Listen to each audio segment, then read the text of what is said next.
반갑습니다. 오늘 수요일이라서 마지사회동의 토전법문경 강좌를 시작하겠습니다.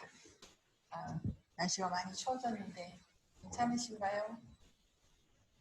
네, 견딜만 하신가요? 네, 외부의 조건은 이 몸을 가지고 있는 한 항상 외부하고 부딪혀야 되기 때문에 외부의 상황에 대해서 좋아하거나 싫어하면 스스로 괴롭습니다.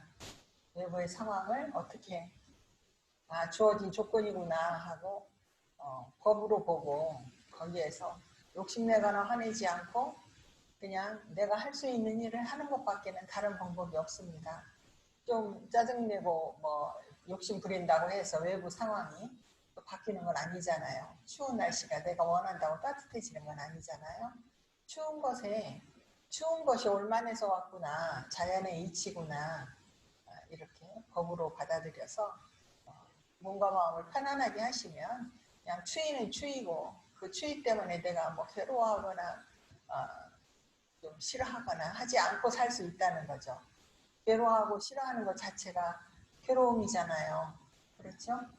예. 좋아하는 건 괴로움이 아닐 것 같은데 좋아하는 것도 부작용이 만만치 않습니다. 이 세상은 계속 변하게 되어 있는데 좋아하는 것이 또 사라지잖아요. 좋아한 상황이 그대로 있지 않고 계속 변하고 있잖아요. 그래서 변할 때마다 좋은 것이 변할 때 얻는 고통이 싫은 것 만났을 때 얻는 고통 못지않게 크다는 겁니다. 그래서 좋아하고 싫어하는 것 자체가 그걸 다른 말로 표현하면 탐진치라고 하는 번뇌하고 바로 연결됩니다. 그래서 우리 부처님의 가르침을 배우고 있는 우리 수행자들은 해탈을 꿈꾸는데 해탈이라는 게 뭐냐면 탐진치로부터 해탈이에요. 번뇌로부터 해탈입니다. 그 번뇌로부터 해탈하면 자연스럽게 윤회하는 흐름에서도 해탈을 하는 거거든요. 그래서 우리는 탐진치라는 번뇌를 어떻게 잘 다룰 것인가, 그 공부하러 여기에 오신 겁니다.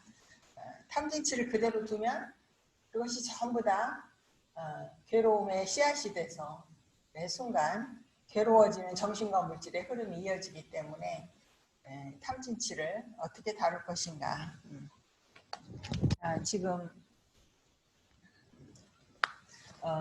고성제를 초전법륜경에 부처님께서 맨 처음 중도를 말씀하시고 그 다음에 그 괴로움의 스스러운 질기를 설명하시면서 말씀하신 생로병사 우비곤의 애별리고 원증해고 구부듣고 요약하면 오치온고다 해서 그 앞에 있는 생로병사 우비곤의 절망 그리고 애별리고 구부듣고 또 원증해고 이런 것들은 전부 다 요약하면 오치온, 이 오온을 내 것으로 취하고 있는 이 몸뚱이 때문에 일어난다. 그렇게 결론이 나오셔야 됩니다. 그래서 이 몸뚱이가 있어서 괴롭다. 몸뚱이가 있는 건 어쩔 수 없다. 그러니까 나는 이 괴로움은 어쩔 수 없다. 이거는 지금 불교의 가르침을 이해하시지 못한 거고요. 몸뚱이는 있는데 이 몸뚱이를 가지고 오치온을 가지고 고를 다루어서 고로부터 벗어나는 방법을 공부하시는 거예요. 그러려고 하면은 오치온이 어떻게 괴로움을 일으키는가를 잘 이해하셔야 이렇게 해서 이 오치온을 가지고 괴로웠구나. 그러니까 이제 이 오치온을 확 없애버려가 아니라 이 오치온을 통해서 오치온이 있어도 어떻게 하면 괴롭지 않은가를 깨달아서 그 길로 가서 이제 그 궁극에는 오치온을 가지고도 지금 여기서 행복하게 사는 걸 공부하시는 겁니다. 어떻게 생각하세요? 우리는 열반, 완전한 열반, 파리 밑바나 하면 이제 다시는 태어나지 않는 것, 오치온이 없어지는 것, 이쪽에 방점을 찍으시면 현실에서 이 오치온 자체를 원망하게 됩니다. 근데 지금 태어나서 살고 있는 이 상황을 긍정적으로 보는 눈이 있으셔야 돼요. 몸이 있기 때문에 괴로움을 겪고 괴로움을 겪다 보니까 이렇게 하니까 괴롭구나. 원인이 보여서 이제 이렇게 하는 것을 하지 않으면 괴롭지 않겠구나 하는 지혜가 나면 스스로 괴롭지 않기 위해서 괴로웠던 원인들을 제거해 나가는 일을 하면 이 오치원이 있기 때문에 깨닫게 되거든요.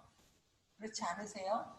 그래서 열반이 다시 태어나지 않는 거, 이 몸이 생기지 않는 거, 이렇게 극단적으로 생각하면은 죽으면 끝이다라고 생각하는 단견하고 똑같아요. 단견, 죽으면 죽어 몸은 죽어도 내 마음은 영원해서 나는 안 죽는다, 나라는 실체는 영원하다 하는 상견이나 이 몸이 죽을 때 나도 죽는다라고 하는 단견이나 전부 다 이 오치온 자체를 문제 삼는 거거든요.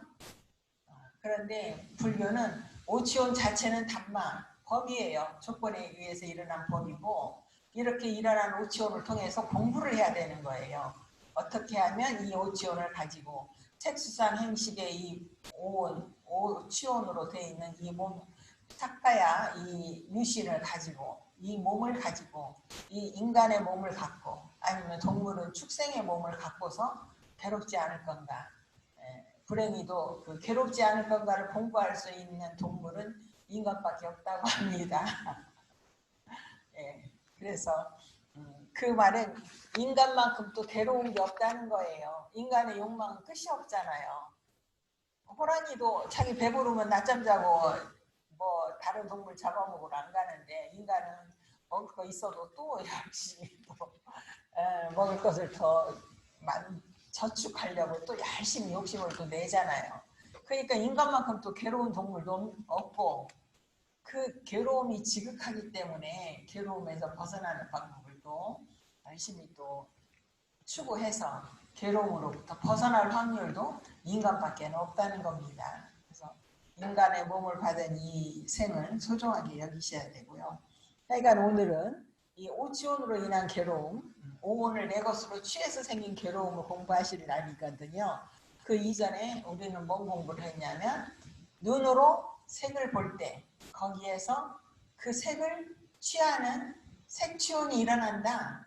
그러면 그 색에 대해서 수온, 상온, 행온, 식온이 생겨서 오온이 생기는데 그걸 다 내 걸로 이렇게 취합하면은 오치온이 된다. 그래서 눈으로 볼 때도 색수상 행식이 일어나고 소리를 들을 때도 색수상 행식이 일어나고 이렇게 해서 우리 일상에서 안, 이, 비, 설신이라고 하는 우리 몸에 있는 다섯 감각기관을 통해서 외부의 색, 성향, 미촉이라는 감각 대상을 만날 때마다 새로운 오온이 다른 말로 하면 오온이 아니라 오치온이죠. 이미 내 것으로 취했으니까 오치온이 쌓인다. 이렇게 오치온이 쌓이는 것 자체가 이제 괴로움이다라는 걸 부처님이 열심히 설명을 하셨는데 그때 우리는 이 몸을 어떻게 해석하세요? 이 몸에 있는 눈의 감각기능, 귀의 감각기능 이런 것은 정말 그 감성물질이 부피가 얼마 되지 않는데 외부의 시각 대상을 받아들일 수 있는 물질이잖아요. 소리를 받아들일 수 있는 감성물질이 귀에는 장착돼 있다고요.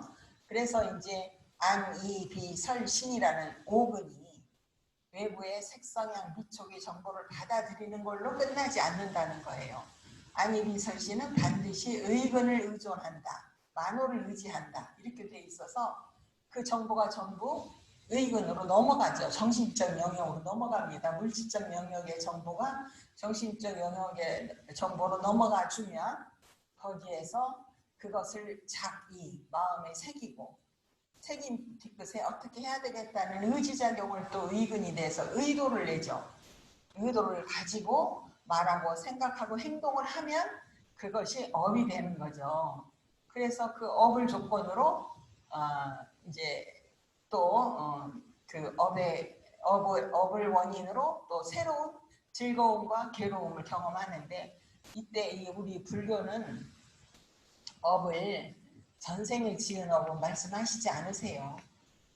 다른 종교 그 자이니즘이나 그 인도의 그 오래된 부처님 태어나시기 한 2000년에서 1000년 전 최소한 1000년이 넘은 긴 시간 동안 인도를 지배하고 있는 그 인도 철학이 있습니다. 거기에서 그 사람들은 이 세상을 신이 만들었다 하는 축, 신이 만들어서 우리는 신의 명령을 받는 피조물이다 하는 그런 의식 상태로 이 세상과 우리가 사람이 살면서 겪는 즐거움과 행복을 다 설명을 하려고 노력을 했는데 거기에서 어떤 모순점들이 발견이 되니까 이제 그런 신은 없다라는 무신론적인 사상이 나오기 시작했는데 그 사상이 그 로카야타라고 해서 유물론이 나와요. 신은 없어. 신이 있다면 신의 특성은 뭐예요? 전지, 전능, 전선. 완전한 선이라는 거예요. 지선. 그런 능력이 있어야 되는데 신이 창조해놓고 신이 각각의 그 창조물에게 자기의 일부를 다 집어넣어서 아트만이 신의 그 분신이 각각의 중생들의 몸 안에 들어가 있고 이런 무생물들의 몸 안에도 다 들어가 있다는 게 그 브라만교의 논리예요. 그러면 그 스스로 나의 시작은 신은 모든 걸 알기 때문에 전지잖아요. 모르는 게 없기 때문에 나의 출발은 브라만이었구나 라는 걸 스스로 아냐는 거지. 우리 안에서 스스로 그런 것을 알지 못하잖아요. 나의 최초의 시작이 브라만이었다는 걸 내가 기억을 못하고 알지 못하니까 그건 틀렸다. 그리고 또 전지하고 전능해야 돼. 뭐든지 마음대로 하는 게 신인데 그런 신의 조각이 내 안에 있다고 하면 내 몸도 내 마음대로 해야 되고 내가 겪는 외부의 대상도 내 마음대로 해야 되는데 그게 가능하냐? 가능하지 않잖아요. 추우면 추위를 느껴야 되고 더우면 더위를 느껴야 되고 원하는데 원하는 게 안 생기고 지금 그러한 고통을 겪고 있는 걸 보면 신이 들어와서 나를 좌지우지한다는 말이 안 된다. 그런 또 논리적인 결함이 있고 가장 큰 결함은 왜 자꾸 그 자기밖에 모르고 죄를 짓느냐는 거예요. 나를 위해서 그 나쁜 짓들을 하고 다른 사람을 해롭게 하고 스스로도 괴롭히고 하는 그러한 그 죄악을 짓는 문제는 신은 전선해야 되는데 온전한 선인데 신의 조각이 나에게 들어와 있으면 그런 일이 일어나면 안 되는데 이 세상은 나쁜 사람들로 가득 찼다. 좋은 사람도 많지만 나쁜 일도 많다는 거예요. 그럼 나쁜 일 하는 거 신이 안 들어가 있다라고 말할 수 없지 않느냐. 모든 걸 다 창조했다며. 그렇게 해서 이제 유신론이 빛을 잃어가고 있을 때 새로 등장한 게 유물론이에요. 이 세상은 지수화풍 4대로 돼 있다. 그렇게 해서 그 유물론 갖고 세상에 우리들이 겪는 고통과 이런 것을 행복을 어떻게 설명하냐면 단지 우리가 느끼는 즐거움과 괴로움은 지수화풍 4대가 만났다가 헤어졌다 만났다 헤어졌다 하면서 생기는 물질적 현상이다. 이렇게 설명을 하니까 그 말도 조금 말이 안 돼요. 분명히 정신적인 감정은 물질하고 상관없이 일어나고 사라지는데 그래서 이제 또 그것을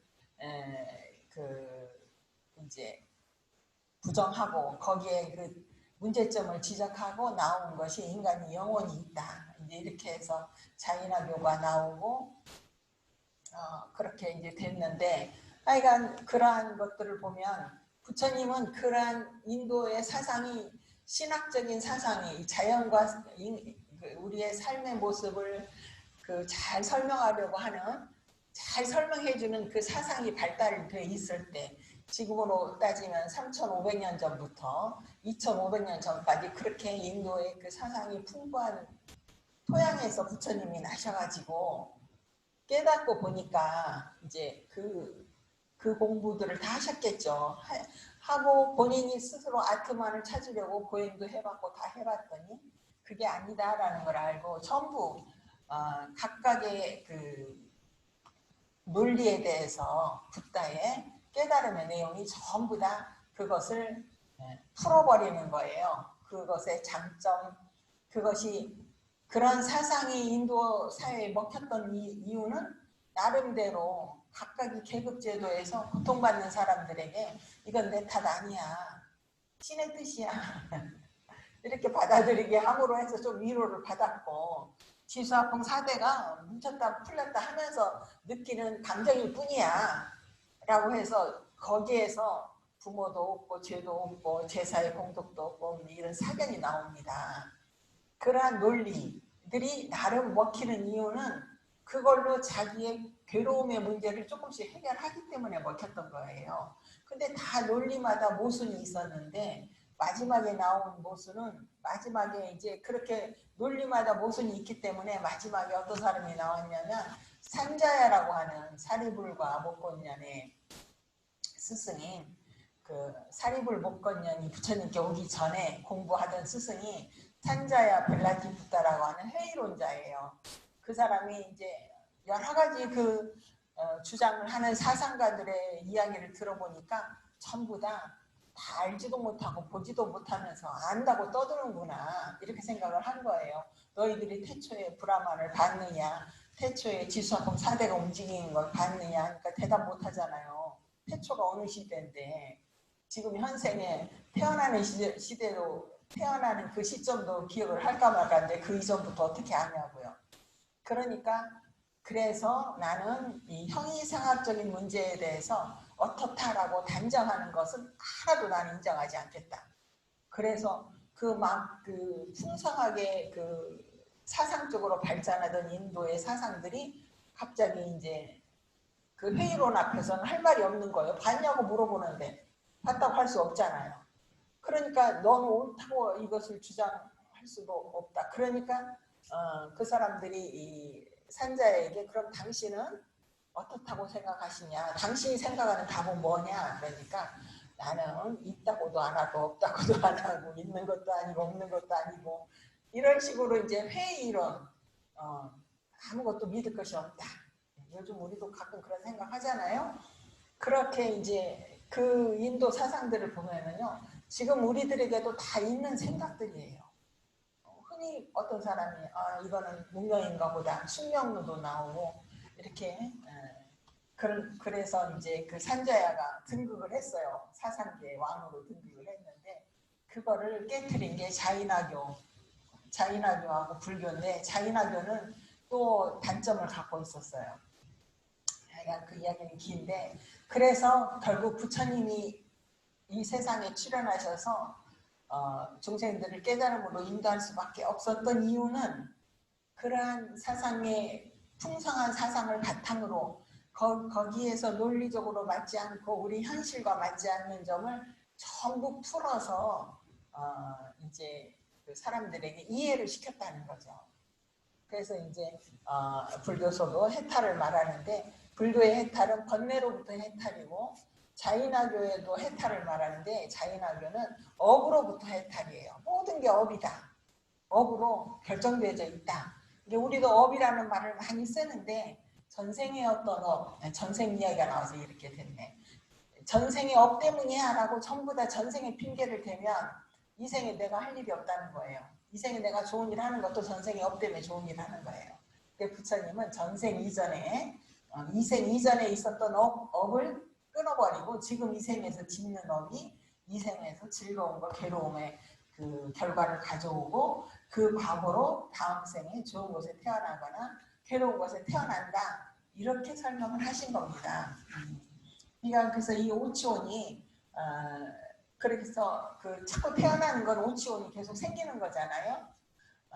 그래서 이제 그 오치원은 우리 일상에서 언제 어디서 생기느냐 한번 따져보면 일상에 아침에 눈을 뜨면서부터 또는 이제 잘 때까지 이 몸, 우리 몸은 다른 말로 말하면은요, 유시는 다른 언어로, 다른 불교 용어로 말하면 육근이에요.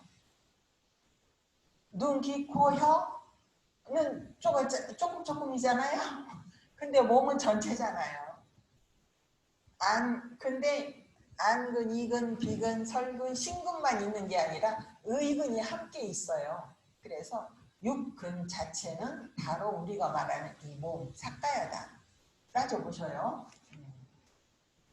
그래서 우리는 지금 육근을 가지고 육경을 만나면서 거기서 무슨 일을 하냐면 들어오는 정보를 취합하는 의근이 취합을 해서 그걸 법으로 볼 때부터 의식이 생겨서 이제 그 의식을 통해서 근경, 식이 부딪힐 때마다 접촉이 일어나서 거기서 즐거운 괴로움이 일어나지 전생의 업도문이다, 신의 뜻이다, 지수학금 4대의 우연한 작용이다 이런 건 말이 안 된다. 이게 이제 부처님의 가르침의 핵심입니다. 그래서 원인을 어디서 찾느냐?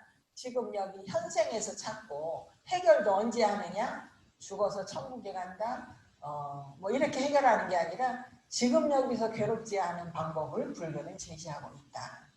그래서 그 불교의 사상이 그때 이제 그 회의론을 또 극복해버리는 유명한 또 말이 있습니다. 회의론자가 주장하는 것이 나는 아무것도 인정하지 않는다라고 형이상학적 문제에 대해서 이렇게 물질이 어떻게 된다는 건 눈에 보이는 거니까 주장은 얼마든지 이해가 되는데 보이지 않는 것 같고 알고 하는 거는 전부 다 나는 부정하겠다라고 나는 선언한다. 그러니까 부처님의 답은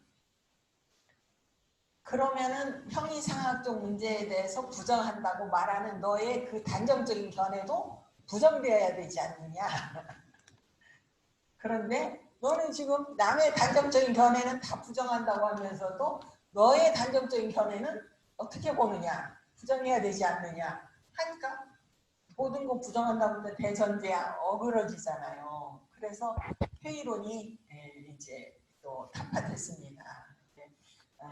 하여간 그 인도 사상을 좀 공부해 보니까 인도 철학이 재밌기는 하더라고요. 하여간 불교는 그러한 사상적 그냥 어느 날 우연히 툭 부처님이 나오신 게 아니라 나올 수밖에 없는 시절 인연에 의해서 모든 사상을 이제 통합하고 평정한 끝에 가장 바른 길을 제시했는데 그 핵심은 우리 인생에서 겪는 즐거움과 괴로움에 대한 답을 얻는 거예요. 그래서 완전한 행복을 추구하는 것, 열반을 성취하는 것을 불교에서는 최고의 가치로 목적으로 치죠. 그래서 우리의 일상은 안이비설심이라는 감각기관이 외부의 색성향 위촉이라는 이거는 지난번 자료예요. 오늘 자료 지난번에 말씀드린 내용이었고요. 자, 오늘 자료는 이 오치원으로 인한 괴로움 중에 세 가지 괴로움이 있다는 겁니다. 그 우리의 몸, 이제부터 우리의 몸 하면 육군이라고 얼른 연상을 하세요. 6가지 감각기관이 일하고 있는 게 몸이다. 몸 따로 있고 감각기관 따로 있고 이렇게 분리하시지 말고 몸이라고 말하는 것은 바로 감각기관이다.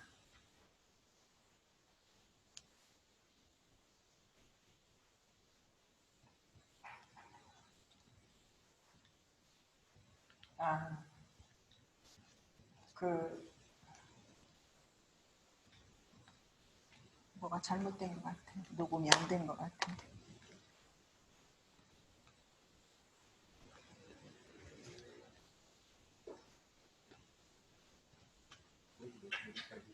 예? 거기 녹음이 돼서 괜찮아요? 예. 자, 그래서 그 육근이 원하는 대로 이 대상, 우리의 몸은 육근인데 육근이 뭔가 부딪히는 육경들이 내 마음대로 되지 않기 때문에 항상 괴롭다는 거예요. 그러신가요? 그러면 육경들에게 대해서 내가 바라지 않으면 안 괴롭겠네. 근데 안 바랄 수가 없죠. 이 안에 나라고 하는 강한 집착이 있기 때문에. 그래서 오치오는 3가지 괴로움을 갖추고 있습니다. 고고와 괴고와 행고입니다. 그래서 고고는 외부 육근이 원하는 육경이 돌아가주지 않아서 괴로운 거고, 괴고는 이렇게 형성된 오온, 이 오온 안에는 나라는 강한 집착이 있어서 지금 그 색수상 행식 5가지 무더기를 취합하는 것이 행이거든요. 그래서 이런 행에 의해서 형성된 오온이 계속 변하기 때문에, 무너지기 때문에, 나라고 하는 것이 항상 위태위태하기 때문에 무너지는 괴로움이 괴고라면, 행고는 계속 이 오온을 유지하기 위해서 끊임없이 노력하고 움직여야 되고 일해야 되는, 쉴 수 없는 오온을 계속 만들기 위해서 쉬지 않고 일을 해야 되잖아요. 눈은 봐야 되고 귀는 들어야 되고 이렇게 하면서 그 계속 오온을 형성해야 하는 일을 해야 되기 때문에 겪는 괴로움입니다.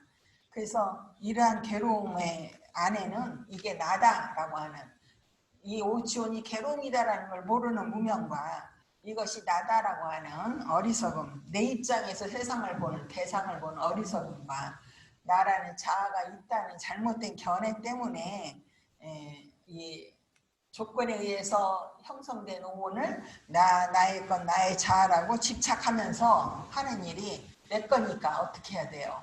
괴롭기보다는 즐거워야 된다 하고 즐거움을 계속 추구하고 즐거움을 원하는데 실제 오온은 그렇게 즐거운 방향으로만 돌아가지 않는다는 겁니다. 그래서 매순간 무너지기 때문에 오온은 괴로울 수밖에 없습니다. 그래서 오치오는 이 세 가지 괴로움과 함께 합니다. 그래서 오늘 교재 257쪽을 한번 보겠습니다.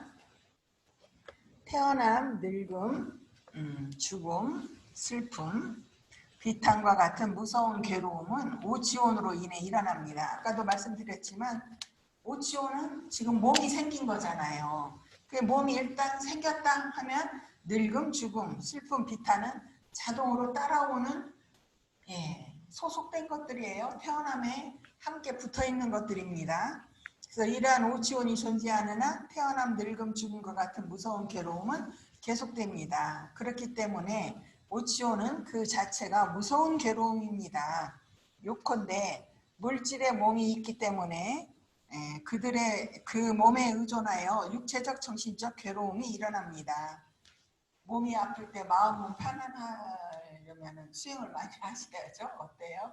몸이 아프면 마음이 괴로워지잖아요. 육체가 있기 때문에. 근데 그 육체 안에 정신과 물질이 함께 있기 때문이죠. 순수한 물질만 있는 건 그 생명체가 아닌 무생물이고 우리는 지금 생명을 가진 존재에 대한 얘기를 합니다. 그래서 괴로움이 일어납니다. 아는 마음이 있기 때문에 마음에 의존하여 육체적, 정신적 괴로움이 일어납니다. 그러니까 몸에 문제가 생겨서 어떤 괴로운 감각을 나타낼 때 마음도 괴로운데 또 마음이 몸을 해석하면서 다시 그 긴장하고 괴로워하니까 몸이 또 나빠지는 일을 하는 거예요. 그러니까 꼭 부부처럼 남편이 괴로우면 아내도 따라서 괴로워지고 아내가 괴로우면 남편도 또 괴로워지는 것처럼 분리가 안 돼서 괴로움은 육체적, 정신적 두 개의 괴로움이 일어난다는 겁니다. 그래서 오치온을 이루고 있는 정신과 물질은 괴로울 수밖에 없는 법입니다. 이걸 법으로 보셔야 돼요. 이 괴로움은 실체로서 있는 게 아니라 법이다. 법이다라는 말이 주는 해방감 있죠? 법은 뭐예요? 영원한 게 아니다. 조건에서 일어난 거다. 그리고 지금 현재 상황이 영원하지 않다. 이 괴로움도. 또한 이게 조건에서 일어난 것이지 본래 나의 것이라고 할 것이 없다. 그러니까 뭐든지 법으로 보면요. 그게 그 번뇌로부터 해방하는 루트가 법으로 보는 거예요. 대상을. 법으로 보지 않고 어떤 것이라고 내 입장에서 해석하기 시작하면 바로 괴로움으로 빠져들어가는 일이고 그러다가도 현재의 괴로움도 조건에 의해서 일어난 법이다라고 보면 이제 그 괴로움에서 빠져나오는 길이 보이는 겁니다.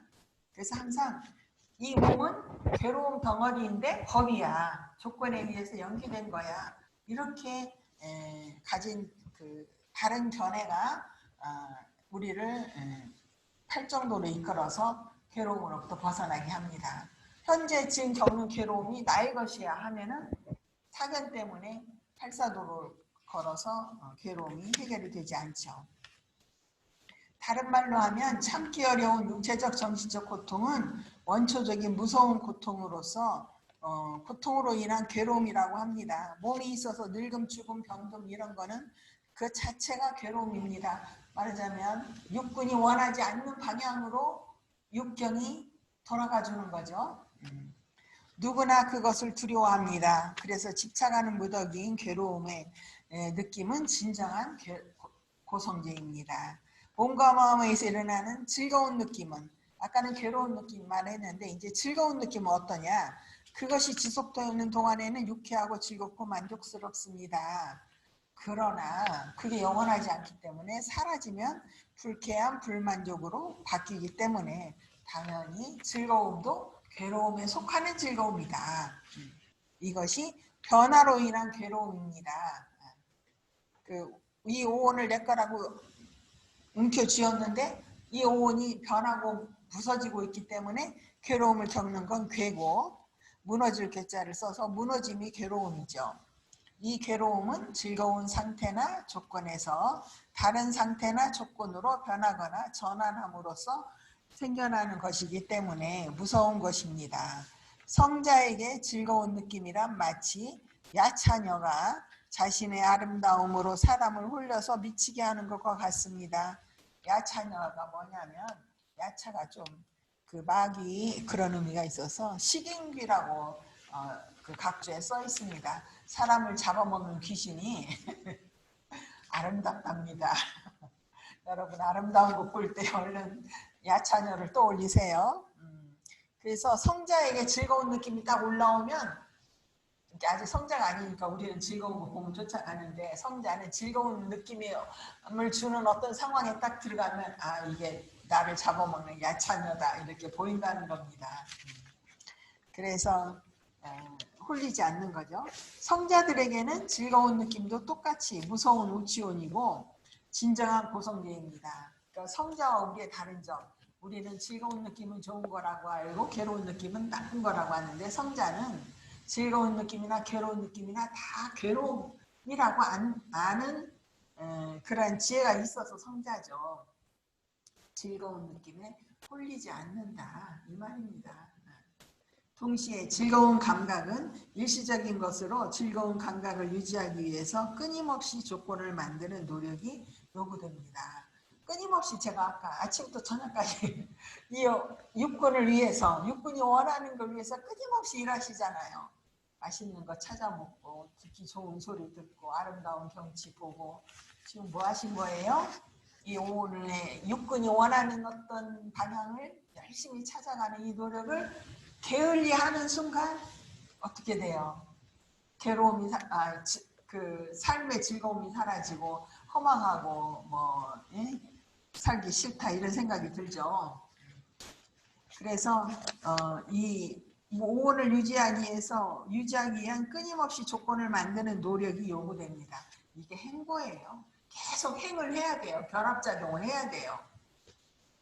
당연히 이는 번거롭기 짝이 없는 일이기 때문에 성자에게 이 또한 진정한 괴로움입니다. 그래서 오치온이 가지고 있는 괴로움의 성격은 본래 괴로움의 성격, 그 다음에 무너지는 괴로움의 성격, 끊임없이 쉬지 않고 일해야 되는 괴로움의 성격, 세 가지가 다 들어있다. 끝으로 덤덤한 느낌과 세곤, 수온, 상온, 행온, 시곤은 항상 변하고 일시적이기 때문에 성자들은 무서운 것입니다. 성자들은 무상을 보면서 그것을 딱 싫어하고 무서워하는데, 우리는 무상을 봐도 덤덤하죠. 그래, 변할 만해서 변했어 하면서 무상이 주는 그 리얼리티를 캐치를 못하고 무상하니까 다시 즐거운 걸 찾으려고 한단 말이죠. 죽음이 항상 기다리고 있는 상황에서 육체적 실체, 무더기 혹은 지탱력을 위한, 육체적인 이 몸의 지탱력을 위한 무상한 오치온에 의지하고 있다는 것은 마치 지금 당장이라도 무너질 것 같은 건물에 사는 것처럼 무서운 일입니다. 그래서 행보는 다른 말로 말하면 오온을 계속 형성하는 괴로움이에요. 상카라 두카에서 오온을 형성한다. 형성한다는 말을 조금 이해하기 쉬운 말로 표현하자면 색수상행식을 결합시킨다. 형성, 상카라가 결합한다. 상카타 하면은 이렇게 행위를 해서 쪼물락쪼물락거려서 만들어낸다 하는 의미가 있거든요. 그래서 행오는 형성하는 괴로움, 행보예요. 오온은 일시적인 성품을 가지고 있기 때문에 그 조건을 그대로 유지하려면 끊임없는 노력이 있어야 합니다. 이 행으로 인한 괴로움, 행보는 조건을 만들기가 번거롭기 때문에 또한 무서운 것입니다. 그래서 성자들에게는 즐거운 느낌, 불쾌한 느낌뿐만 아니라 나머지 덤덤한 느낌, 오치온도 모두 고성제입니다. 이해하셨죠? 우리는 감각기관을 가지고 감각 대상을 만날 때마다 느끼는 느낌은 한순간에는 하나인데 그것의 종류는 락, 즐거움, 괴로움, 덤덤함, 비고비락. 이 세 가지 중에 하나를 계속 경험한다는 건데 세 가지 중에 어떤 것도 다 괴로움의 성품을 가졌다는 겁니다. 이해하셨죠? 성자들은 이 오치온을 참으로 끔찍한 괴로움으로 여기기 때문에 부처님께서는 고성계의 정의에 대하여 다음과 같은 결론을 내리셨습니다.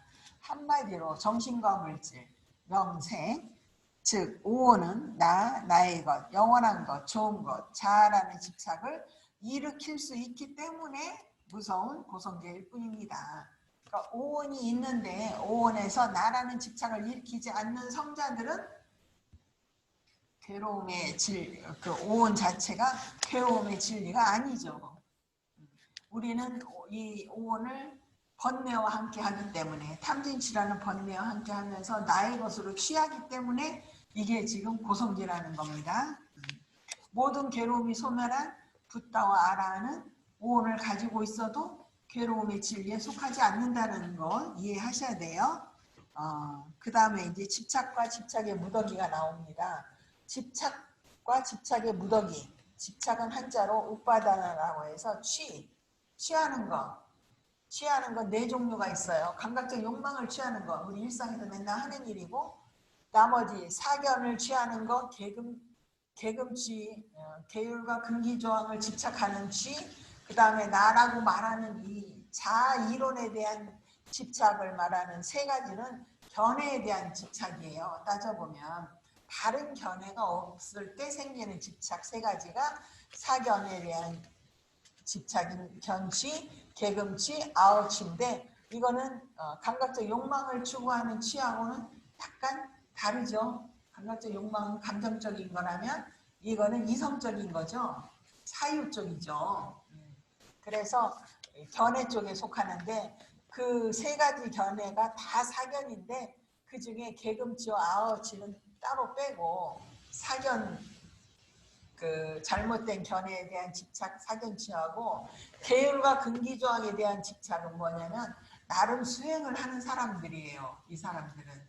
그래서 자신들이 그 팔정도에 속하는 계율이나 근기조항을 취하지 않고 그 이외에 다른 것에서 완전한 행복을 추구하려고 공부하는 그러한 계율과 근기조항을 집착하는 겁니다. 이게 이제 견서계경이라고 해서 개의 모습과 소의 모습을 고행삼아하는 그러면은 내가 해탈한다라는 잘못된 견해로 집착하는 것이 계금치고 아우치는 나라고 하는 이 말에 속아서 나를 집착하는 것. 그래서 세 가지는 견치, 한 가지는 감각적 욕망, 감각 대상들에 대한 집착을 말하는 거죠. 그래서 그러한 집착이 있고 그러한 집착으로 인해서 생기는 집착의 무더기가 오온이고 오온을 중생들은 취해서 오치온이 되고 성자들은 오치온이 아니라 그냥 오온만 갖고 있는 거죠. 성자들은 오치온에서 취가 빠져버린 거고 중생 건부들은 이 네 가지 집착에 의해서 오온을 근과 경의 상황에서 네 가지 집착에 의해서 오치온을 취하는 겁니다. 그래서 집착은 취고 집착의 무더기는 취온. 우리는 이제 집착과 집착의 무더기에 대한 차이점을 설명하도록 하겠습니다. 그러니까 따져보니까 완전히 다르죠. 집착은 네 가지, 그 다음에 집착의 무더기는 오치온. 내용이 다르잖아요. 그래서 집착이란 다음 네 가지에 집요하게 매달리거나 거머쥐는 것을 뜻합니다. 그래서 감각적 욕망에 대한 집착, 이거 한자말로는 욕취, 이게 욕심 욕자예요. 발할 욕자가 아니라 욕심을 부리는 거. 그 욕자가 밑에 마음심이 있는 게 있고 없는 게 있습니다. 마음심이 없는 건 바라는 수준이고 밑에 거는 이제 진짜 욕심인데 이거는 마음심이 붙어버리면은 감각적 욕망을 추구하는 거예요. 까마를 추구하는 거. 감각적 즐길거리에 대한 집착을 말하는 거고 사견에 대한 집착은 업과 업의 과보는 없고 내생도 없다. 정등강자에 부처도 없고 아란도 없다. 그런 견해에 집착하는 것입니다.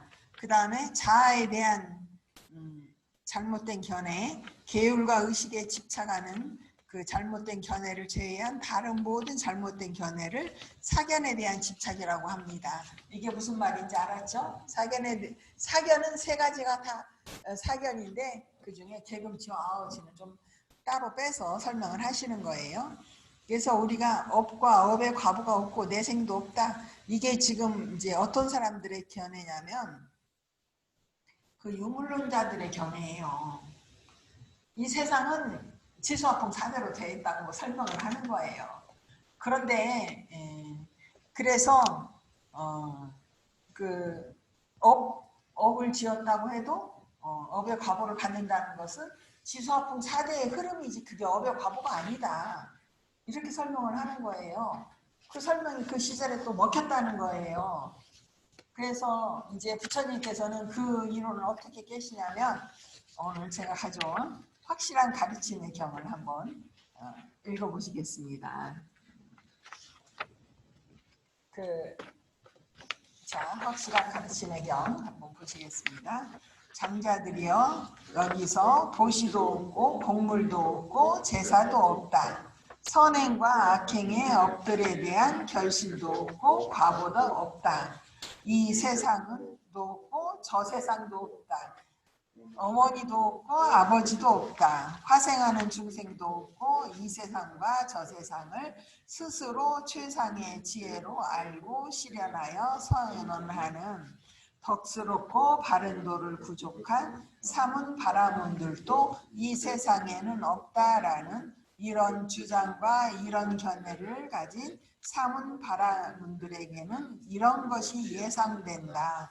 이렇게 모든 걸 물질로 설명하는 우리 현 시대 21세기 현 시대도 물질에 우리들이 전부 그 신앙을 하고 있잖아요. 물질만 살 길이다 이러면서. 그런데 이 사람들의 논리는 그 부모도 없다라는 말이에요. 그냥 부모도 물질이고 우연론이라는 거예요. 업과 업의 과보로 즐거운 괴로움 경험하는 게 아니라 우연히 경험한다 하면서 물질로 모든 걸 해석하기 때문에 정신의 독자성을 인정하지 않아요. 그러니까 부처님도 없고 내생도 없다는 거예요. 그렇게 생각하는 사람들에게는 어떤 것이 예상되는지 한번 밑에 읽어보시죠. 즉 그들은 몸으로 짓는 선행과 말로 짓는 선행과 마음으로 짓는 선행의 세 가지 유익한 법들을 피하고 몸으로 짓는 악행과 말로 짓는 악행과 마음으로 짓는 악행의 세 가지 해로운 법들을 받아지며 실천하게 될 것이다. 그것은 무슨 까닭인가?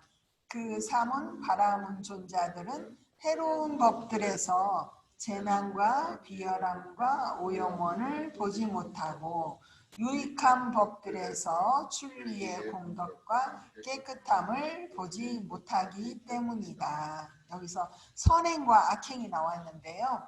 악행은 나만을 위해서 남을 해롭게 하는 거예요. 이제 우리는 누구나 나라고 하는 자아견을 갖고 있기 때문에 나라는 집착 때문에 외부의 대상에서 나만 이로우면 된다 하고 하는 행위는 악행에 속하고 나도 이롭고 남도 이롭다라고 이롭게 하는 행위를 해야지 하는 건 선행에 속하는데 이들이 이런 이제 모든 건 물질이다라는 이런 견해를 가지고 도시도 없고 도시의 공덕도 없고 업의 과보도 없다라고 생각하는 사람은 우선 이 육군이 원하는 나만 좋으면 된다 이런 생각을 하고 살기 때문에 어떻게 돼요? 그들은 바로 그 좋은 일을 할 기회가 없잖아요.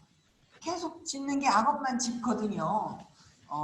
그래서 이 사람들은 계속 악업만 지어서 계속 악업을 쌓아가고 있을 거다. 근데 이 사람들은 편해. 왜 편하냐면 업의 과보가 없기 때문에.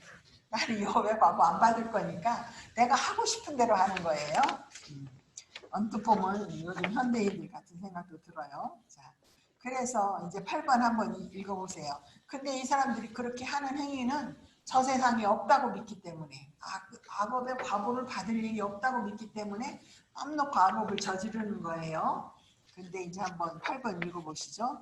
저 세상이 실제로 있기 때문에 저 세상은 없다라는 견해를 가지면 그는 그릇된 견해를 가진 것이다. 저 세상이 실제로 있기 때문에 저 세상은 없다라고 사유하면 그는 그릇된 사유를 하는 것이다. 저 세상이 실제로 있기 때문에 저 세상은 없다라고 말하면 그는 그릇된 말을 하는 것이다. 저 세상이 실제로 있기 때문에 저 세상은 없다라고 하면 그는 저 세상을 아는 아라한들에게 대항하는 것이다.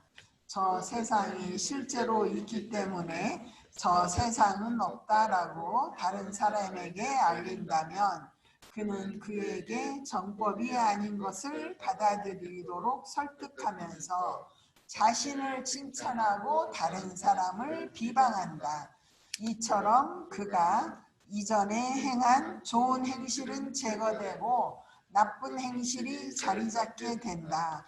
이러한 그릇된 견해와 그릇된 사유와 그릇된 말과 성자들에 대한 대항과 정법이 아닌 것을 받아들이도록 설득함과 자신을 칭찬하고 다른 사람을 비방하는 이런 여러 가지 나쁘고 해로운 법들이 그릇된 견해를 조건으로 생겨난다. 그래서 집착에서 사견이 가져오는 부작용을 지금 쭉 설명하고 계셔요. 그런데 이제 이 사람은 지금 사견을 가진 사람의 경우는 사견을 가졌으니까 삿된 사유를 하고 삿된 말을 하고 이렇게 해서 계속 해로운 법들을 쌓아가는데 9번 읽어보시죠. 장자들이여 여기서 지자는 이와 같이 숙고한다. 지자라는 건 좀 현명한 사유를 하는 사람. 만약 저 세상이 없다면 이 몸이 무너지면 그 자신은 안전할 것이다. 그러나 만일 저 세상이 있다면 이 사람은 몸이 무너져 죽은 뒤 처참한 곳, 불행한 곳, 파멸처, 지옥에 태어날 것이다. 이제 저들 사문 바라문들의 말이 옳건 그르건 간에 저 세상은 없다고 하자. 이 말은 저 세상이 없기 때문에 나 하고 싶은 대로 하고 산다. 그래, 그런 사람의 말이 맞다고 해보자. 저 세상이 분명히 이제 있는데 있는 걸 부정하고 없다고 한번 네 생각이 옳다고 말해보자 하면서 그 다음이 나옵니다. 그렇더라도 이 사람은 바로 지금 여기에서 이 사람은 나쁜 행실을 가졌고 그릇된 견해를 가졌고 허무주의를 말한다라고 지자들의 비난을 받는다. 그러나 만일 저 세상이 있다면 이 사람은 양쪽 모두에서 최악의 패를 가진 것이다. 즉 바로 지금 여기에서 지자들의 비난을 받고 몸이 무너져 죽은 뒤 처참한 곳, 불행한 곳, 파멸처, 지옥에 태어날 것이다. 이와 같이 그는 이 확실한 가르침을 잘못 받아지어 실천하여 유익한 경우를 배제하고 한 면만을 충족시킨다. 해로운 면만을 충족시킨다 이 말이죠. 그러니까 저 세상이 없으니까 이 세상에서 나 하고 싶은 대로 하고 살 거야 라고 이 업의 인과를 부정하는 잘못된 견해를 가진 사람들은 이 세상에 살면서도 남들로부터 비난을 받고 그 업의 과보로 다음의 재생에서도 괴로운 곳에 태어난다. 그러니까 최악의 패를 지녔다. 이래도 실패하고 저래도 실패하는 패를 지녔다는 이야기입니다. 그래서 그러한 사견에 대한 집착을 잠깐 봤고요. 업의 과보도 없다, 내생도 없다 여기에서 봤습니다. 그 다음 계율과 의식에 대한 집착, 단순한 의식과 의례에 집착하는 것은 의식주의입니다. 이게 의식이 형식주의, 어떤 의례를 우리나라에도 있었잖아요. 제사 지내는 형식, 그거에 매달리잖아요. 그럴 때. 그거는 계금 지는 그런 의식주의입니다. 이는 윤회의 고통으로부터 벗어나는 길이고 늙음과 질병과 죽음으로부터 벗어나 영원한 평화에 이를 수 있다는 믿음을 지니고, 그러니까 이 사람들도 해탈을 위해서 열심히 수행하는 사람들이란 이야기예요. 그들이 사성제에 대한 이해와 팔정도 수행과는 아무 관련이 없는 의식이나 의례를 실천하면서 내가 보행을 한다. 그러면 나는 이제 해탈할 것이다. 이렇게 믿는 거예요. 이러한 집착은 그릇된 것을 옳은 것이라고 생각하는 사견의 일종입니다. 주로 계금주의견에 해당하는 것은 고행주의예요. 고행주의가 자인학교인데 자인학교는 업을 깨뜨리기 위해서 고행을 하거든요. 그 다음에 자아 이론에 대한 집착은 이거 실체가 있다라는 생각 때문에 오는 건데, 혼이 영혼이 있는 것이 영혼, 변하지 않는 나의 영혼, 이렇게 실체로 집착하는 것입니다. 이는 영혼, 자아, 살아있는 실제에 대한 믿음에 집착하는 것입니다. 유신견이나 자아에 대한 사견과 같은 것입니다. 이 네 가지 집착 가운데 1번은 감각적 욕망에 집착하고 그것들을 갈망하는 겁니다. 나머지 2번, 3번, 4번은 모두 다른 모든 사견을 망라한 것입니다. 그래서 우리는 이상 두 가지 집착을 사견과 감각적 욕망에 대한 가려로 요약할 수 있습니다. 네 가지 집착을 감각적 욕망에 대한 집착, 사견에 대한 집착, 이렇게 두 가지로 크게 나눌 수 있다. 그 이야기 설명드렸고요. 따라서 집착의 대상으로는 정신적 무더기와 물질적 무더기가 있으며 이것을 오치온이라고 합니다. 근데 따져보면 우리가 집착한 대상은 정신과 물질의 무더기, 자신의 오치온에 대한 집착, 오온에 대한 집착이다. 요약하면 우리에게는 집착의 원인이 되는 두 가지 대상이 있습니다. 이것들은 나의 것이라는 집착을 일으키기 때문에 집착의 무더기라고 합니다. 그래서 정신과 물질을 나라고 집착하는 것은 자아에 대한 사견으로 나머지 두 가지 사견이 일어나도록 만듭니다. 계금치와 아우치를 불러낸다는 거죠. 그래서 욕망으로 인해서 집착이 일어날 때 자신이 이것이 아닐 수도 있는 욕망의 대상을 마치 자신의 소유인 것처럼 집착하게 됩니다.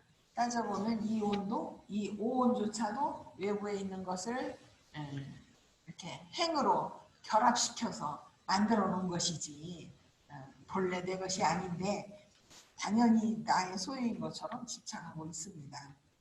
빨리어 경에서는 이것은 나다 라는 문구를 통해서 이 욕망이 어떻게 소유에 대한 집착으로 발전하는가를 묘사하고 있습니다. 우리는 이상 빨리어 경의 문구를 기억하는 것으로 소유에 대한 집착을 요약하였습니다. 이것은 나다, 나의 것이다, 나의 자아다 라고 오온에 대해서 오온을 그런 관점에서 보면 이제 집착이 오치온고가 일어난다 이 이야기시죠. 정신과 물질의 무더기는 살아있는 실체로 보는 사견이나 나의 것이라는 강한 소유욕을 통하여 집착을 일으키기 때문에 오치온이라고 합니다. 그래서 오온에서 오치온이 생기는 거죠. 욕망이나 사견으로 인한 집착을 일으킬 수 없는 정신적인 무더기는 그냥 무더기라고 하지 집착의 무더기라고는 하지 않습니다. 그러니까 오온은 있지만 그 오온에 대한 감각적 욕망이나 사견이 없다면 오치온은 아니다. 지금 성자들의 경우를 말씀하시죠. 이러한 정신적 무더기는 출생 안에서 나타나는 네 가지 도과의 수상행식이라고 합니다. 이것들은 단지 느낌의 무더기, 생각의 무더기, 행의 무더기, 식의 무더기일 뿐 집착의 무더기, 치오는 아니다. 세간의 형태로 나타나는 그 색수상 행식은 앞에서도 누누이 말했던 바와 같이 집착을 유발하는 무더기입니다. 색수상 행식이 일어날 때 그 색수상 행식은 우리가 무명과 가래를 갖고 있기 때문에 당연히 번뇌와 함께 하는 무더기이니까 집착의 무더기라는 거예요. 그래서 이것을 집착의 무더기인 색치온, 수치온, 산치온, 행치온, 식치온이라고 합니다. 세간적인 정신과 물질의 무더기인 물질의 몸과 색계의 마음 및 마음의 작용은 선정을 얻지 못한 사람의 경우 보고 듣고 냄새 맡고 맛보고 감촉하고 생각하는 매 순간마다 감각의 육문에 나타납니다. 다시 말하면 감각의 육문 안에서 계속 그 오온이 새로 만들어진다는 이야기죠. 선정을 얻은 사람에게는 앞서 언급한 무더기 외에도 색개선의 마음과 무색개선의 마음이 또 마음의 문에 나타납니다. 이러한 오치오는 모든 고성제로서 위파사나 수행에 적합한 대상이 됩니다. 나중에 부처님께서는 위파사나의 지혜와 도의 지혜를 통하여 정확하고 바르게 이해해야 하는 법이라고 설명하셨습니다. 그래서 오치오는 법이다. 언제 이해해야 되느냐? 선정에 들어서 일어나는 법들을 보고 그것을 이제 위파사나해서 도의 지혜를 얻었을 때 정확하게 이해되는 법이다. 법문 3장에서 우리는 바른견해의 도를 오치온을 알아차려서 생기는 고성제에 대한 지혜라고 정의한 바 있습니다. 여기서 강조돼야 할 것은 이러한 물질에 대한 집착의 무더기, 정신에 대한 집착의 무더기는 진정한 괴로움의 지혜라고 몸소 깨달아야 한다는 것입니다. 우리 결국 몸소 이걸 깨달으려고 수행하시는 거잖아요. 보고 듣고 냄새 맡고 맛보고 감촉하고 생각하는 순간에 지금 오치온이 일어난 순간이에요. 감각의 육문에서 나타나는 물질에 대한 집착의 무더기, 그 다음에 정신에 대한 집착의 무더기를 잘 지켜보면 그 진정한 성품인 그것이 일어나고 사라지고 실체가 없고 무상하고 괴로움인 걸 명확하게 알 수 있습니다. 이렇게 명확하게 보는 그 장면이 법을 직면하는 장면이에요. 법을 해석하거나 법을 회피해서는 얻을 수 없는 지혜입니다. 우리 선원의 수행자 몇 사람이 감각의 육문에 일어나는 모든 현상을 4념초 수행법에 따라 알아차리는 수행을 한 결과 있는 그대로의 실제를 보았는데 이는 참으로 기쁜 일입니다. 그러한 수행자들은 한마디로 오치온 자체가 괴로움이다 라고 하신 부처님의 법을 알게 된 것을 자축해야 합니다. 그리고 더 완전한 지혜를 얻기 위해서 더욱더 매진해야 합니다. 12가지 괴로움의 진리에 대한 요점을 다시 한번 살펴봄으로써 지금까지 설한 것을 요약해 보겠습니다. 해석, 태어남, 늙음, 죽음, 슬픔, 비탄, 육체적 고통, 정신적 고통, 생로병사, 우비, 고뇌, 그 다음에 절망 붙고 싫어하는 거 만나는 거, 원증해고, 사랑하는 거 헤어지는 거, 외별리고, 그리고 구부득보예요. 원하는데 얻지 못하는 거. 우리 원하는 거 뭐예요? 안 죽고 영원히 즐겁게 살고 싶은데 못 얻어요. 근데 불교는 그런 상황이 없다고 말해요? 있다고 말해요? 안 죽고 영원히 괴롭지 않게 사는 세계가 있다고 말해요? 없다고 말해요? 있어요? 없어요? 응? 있죠. 있으니까 지금 하잖아요. 불교는 그걸 현실에서 체험하도록 그 로드맵을 제공했다는 겁니다.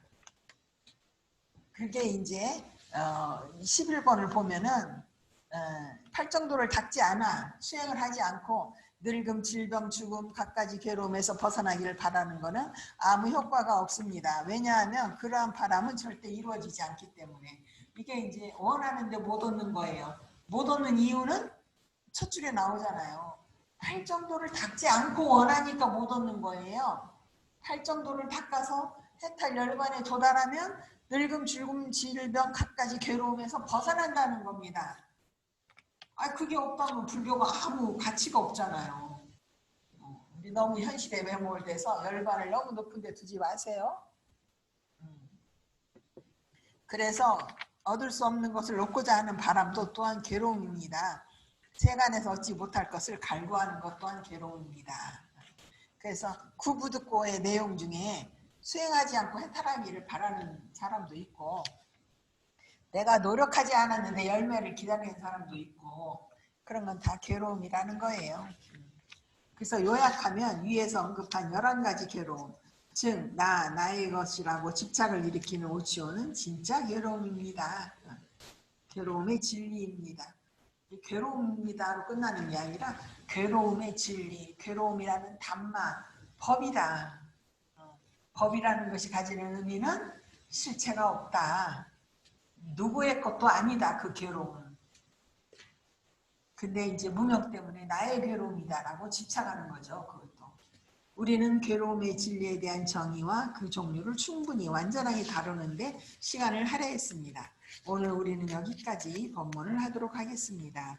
이 초전 법륜경의 큰 법문을 경청한 공덕으로 여기 이 자리에 모인 선한 여러분 모두가 중도인 팔정도를 닫고 오치온을 알아차림으로써 고성제를 명확하고 철저하게 이해하며 여러분이 바라는 대로 도과를 얻어서 모든 괴로움의 끝인 열반을 신속히 성취하기를 바랍니다.